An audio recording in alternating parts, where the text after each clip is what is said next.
آیت اللہ العظمی سید ابو الحسن اصفہانی، وہ مرجع جن کی سرپرستی نوجوانی سے امام مہدی نے اپنے ذمے لی۔ امام نے اس نوجوان کو ایسا کیا کہا کہ اس کا باپ دھاڑے مار مار کر رونا شروع ہو گیا۔ سید ابو الحسن اصفہانی کے والد سید محمد اپنے بیٹے کو مدرسے کیوں نہیں بھیجتے تھے؟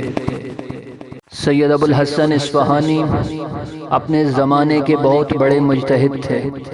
ان پر امام زمانہ کا خصوصی نظر کرم تھا۔ آپ نے ابتدائی تعلیم اپنے گاؤں میں حاصل کی اور اس کے بعد حوزہ علمیہ اصفہان جانا چاہتے تھے۔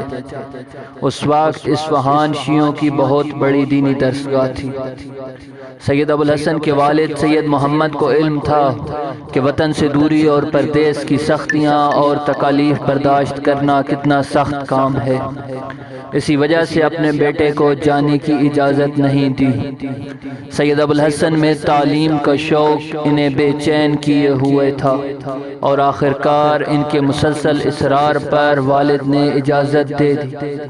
اصفہان میں سید ابو الحسن نے آ کر اپنے تعلیمی سفر کو شروع کیا اور ساتھ ہی وہاں موجود سختیوں سے پنجہ آزمائی شروع کر دی۔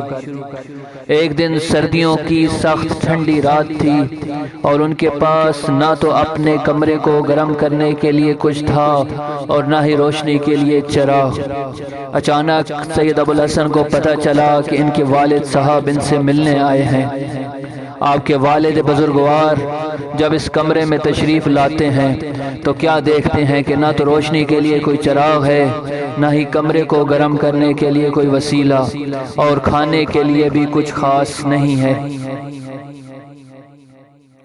آپ کا والد اپنے کم سن بیٹے کو ان تکالیف میں دیکھ کر پریشان ہو گیا اور کہا، میں تم سے کہتا تھا کہ طالب علمی کتنا سخت کام ہے، طالب علموں کا کوئی وارث نہیں، ان مشکلات کو تم تحمل نہیں کر سکو گے، اپنا سامان جمع کرو اور میرے ساتھ گھر واپس چلو۔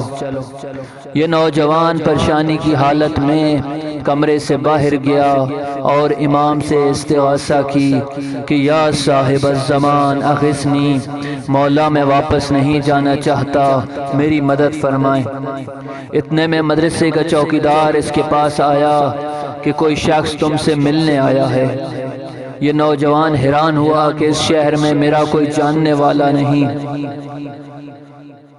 وہ شخص جو دروازے پر آیا تھا ملنے کے لیے، اس نے کہا کہ اے ابو الحسن، چراغ تمہارے کمرے میں فلاں جگہ پہلے سے موجود ہے۔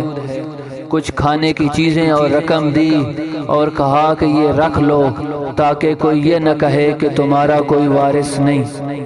یہ نوجوان واپس کمرے میں آیا تو اس کے والد نے اس سے پوچھا کہ یہ سامان کہاں سے آیا۔